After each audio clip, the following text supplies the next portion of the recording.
3, 2, 1, start. The High Court passed the impugned orders on 8/8/2023 in criminal miscellaneous writ petition number 11837/2023. Consequently, the proceedings of the FIR number 197/2023 has been stayed qua the concerned respondents herein pending the said 3 writ petitions before the High Court, and the concerned respondents who are the accused in the said FIR has been protected from any coercive action being taken against them. The present appeals stem out of the aforesaid impugned orders passed by the High Court. The ASG Mr. Raju, appearing for the appellant ED in all the 3 appeals, vehemently submitted that this court had passed the order in Gagan Vanga's case staying the proceedings of ECIR and the FIR registered against the concerned respondents without hearing the ED, and therefore the ED has filed a review petition which is pending before this court. He further submitted that the High Court also, without assigning any cogent reasons in the impugned orders, stayed the said proceedings of ECIR and FIR under the guise of following the said order dated 4/7/2023 passed by this court, placing heavy reliance on the decision of the 3-judge bench in Niharika Infrastructure Private Limited versus State of Maharashtra and others. He submitted that this court has strongly deprecated the practice of the courts granting interim orders staying the investigation or directing the investigating agencies not to take coercive actions against the accused. The impugned orders passed by the High Court, therefore, being in the teeth of the said settled legal position, the same deserve to be quashed and set aside forthwith. However, the learned senior counsels appearing for the respondents in the respective appeals,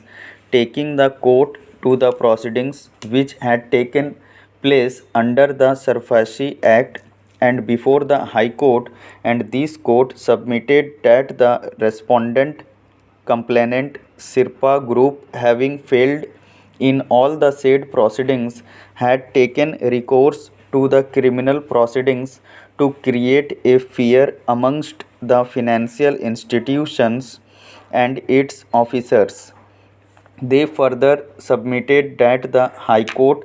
taking into consideration the order passed by this court in Gagan Vanga's case, had rightly protected the financial institution and its officers who had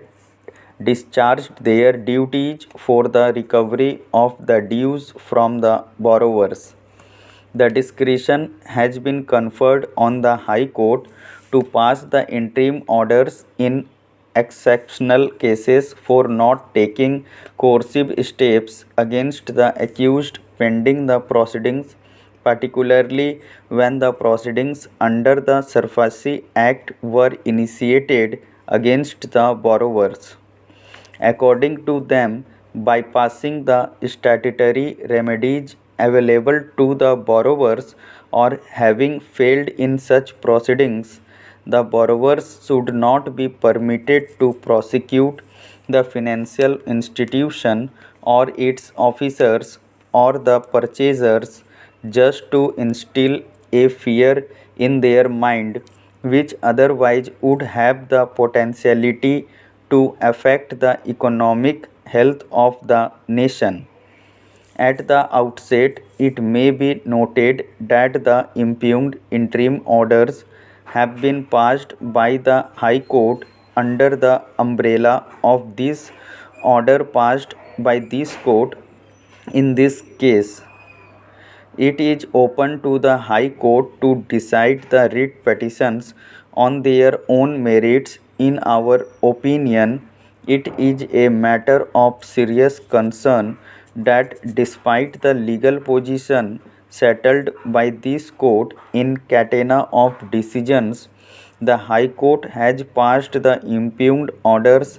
staying the investigations of the FIR and ECIR in question in utter disregard of the said settled legal position, without undermining the powers of the High Court under Section 482 of CRPC to quash the proceedings if the allegations made in the FIR or complaint prima facie do not constitute any offense against the accused, or if the criminal proceedings are found to be manifestly malafide or malicious, instituted with ulterior motive, etc. We are of the opinion that the High Court could not have stayed the investigations and restrained the investigating agencies from investigating into the cognizable offences as alleged in the FIR and the ECIR, particularly when the investigations were at a very initial stage. It hardly needs to be reiterated that the inherent powers under Section 482 of CRPC do not confer any arbitrary jurisdiction on the High Court.